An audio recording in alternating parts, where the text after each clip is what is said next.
आवाज़ आ रहा है? तो अब हम यहाँ पे अलाइनमेंट वाले सेक्शन में कराने के लिए आ गए हैं और यहाँ पे हमारे साथ हैं जो मेन मैकेनिक है एमआरएफ के, उनके साथ अलाइनमेंट कराने के लिए। अभी सबसे पहले आप गाड़ी तो चढ़ गई, अब क्या करिएगा आप? देखिए, अलाइनमेंट चेक कराने से सबसे पहले इसके एयर प्रेशर चेक करेंगे।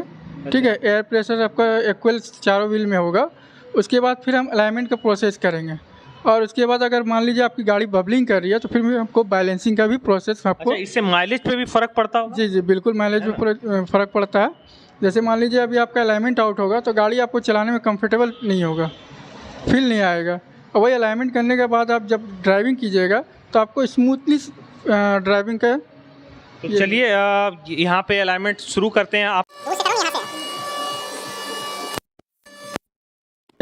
इस गाड़ी में 35 हवा देना है, तो ये मैंने 35 सेट कर दिया हूँ।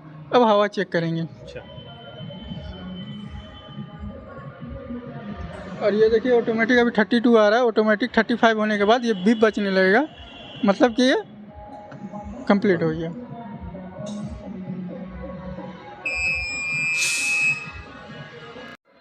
अब ये मेरा प्रेशर चारों चेक हो गया है। अब मैं इसमें क्या है सेंसर लगाऊंगा चारों चक्के में। अच्छा। ठीक है, उसके बाद फिर मैं अलाइनमेंट का प्रोसेस फिर आपको दिखाता हूँ।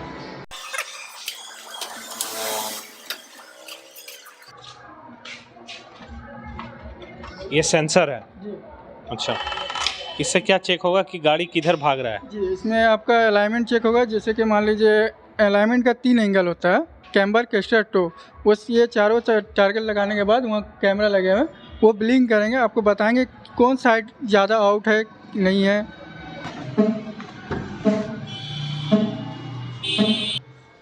अभी ये देखिए आपका अलाइनमेंट आउट है। जैसे ये -1 डिग्री 22 मिनट है, यानी क्या ये टायर का पोजीशन जो होता है ये आपका ऊपर से अंदर गया हुआ है। ये अगर ज़्यादा आउट होने से क्या होगा, ये आपके अंदर की ओर टायर घिसने लगेगा। अच्छा। ठीक है, और ये आपका कैस्टर होता है। कैस्टर कम होता है, जैसे मान लीजिए ये दोनों टायर दोनों स्मूथ समान होना चाहिए, ना कि आगे पीछे। ये फिर भी मैक्सिमम ये सही है, ये आपका सही है। और ये होता है टो। टो क्या होता है, टायर का आपका ये पोजीशन होता है, बाहर से और अंदर से, लेफ्ट और राइट।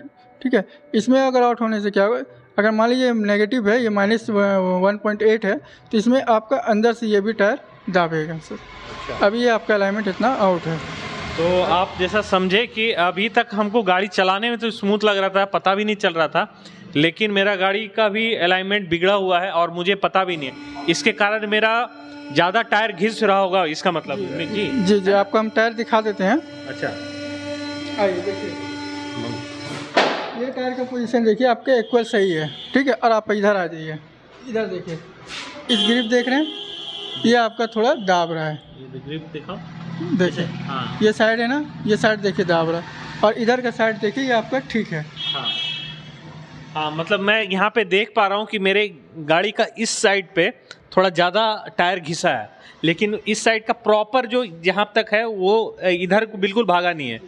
तो ये फ़र्क होता है अलाइनमेंट का। आप लोग बहुत हल्के में हम लोग लेते हैं, पता भी नहीं होता है, लेकिन बहुत फ़र्क होता है। जब मैं आज देख रहा हूँ तो पता चला इसमें तो मेरा टायर जल्दी घिस जाएगा। एक टायर का कीमत तो लोगों को पता ही है, कितना कितना आता है बताइए? जी, मैक्सिमम मान लीजिए इस गाड़ी का आपका 7,000 से 8,000 से स्टार्ट है, उससे ज़्यादा भी होता है। उससे ज़्यादा भी रहता है। चलिए आगे देखते हैं क्या क्या इसमें चेकअप है।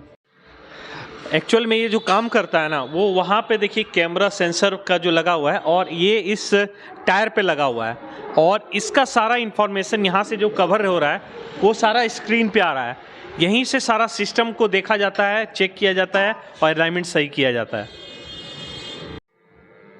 तो जैसा देखिए यहाँ पे हम स्क्रीन पे देख पा रहे हैं कि यहाँ पे सारा मेरा ग्रीन हो गया है, बराबर हो गया है जो जो एडजस्ट होने वाला था, और अब मेरी गाड़ी पूरी स्मूथ होगी। अब अगला आप क्या करने वाले हैं?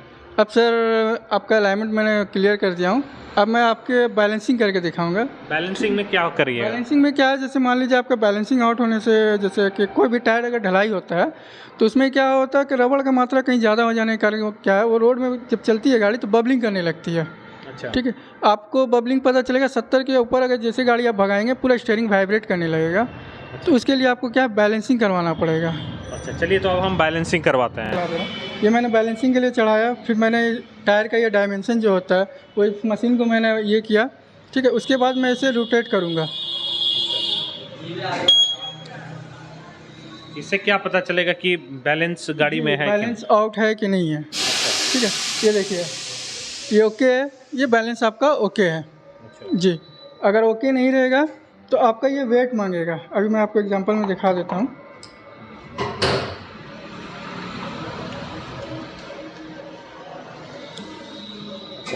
जी, अभी ये अनबैलेंस, अभी ये देखिए वेट बताएगा इसमें। अगर आउट रहेगा तो ये भी वेट मांगेगा, ये 15 ग्राम। अच्छा, ये बता रहा है कि इतना वेट कम है नहीं? इतना वेट आपका गाड़ी में मांग रहा है। अच्छा, तो अभी मैं 15 ग्राम वेट ठोक देता हूँ।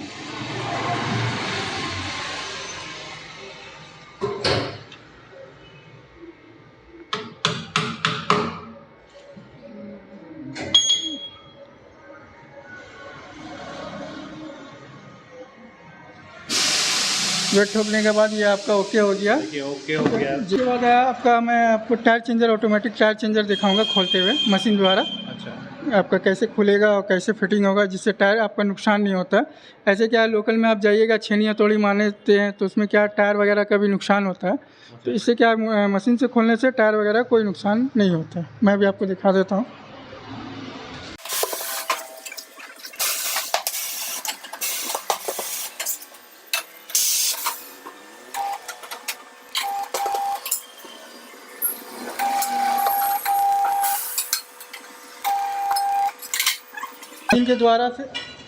मशीन के द्वारा देखिए आसानी से आपका टायर खुल गया, कोई इसमें नुकसान नहीं हुआ आपका टायर का।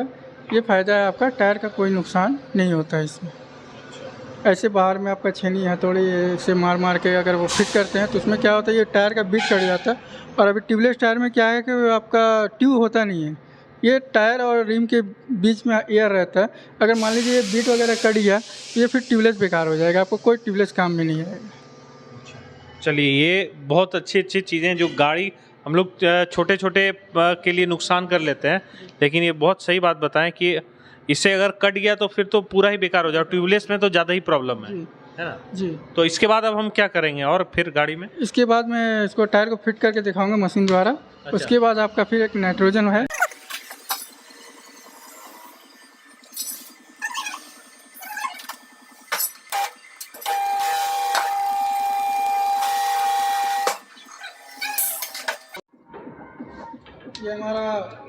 ये हमारा नाइट्रोजन मशीन है। नाइट्रोजन से बेनिफिट ये होता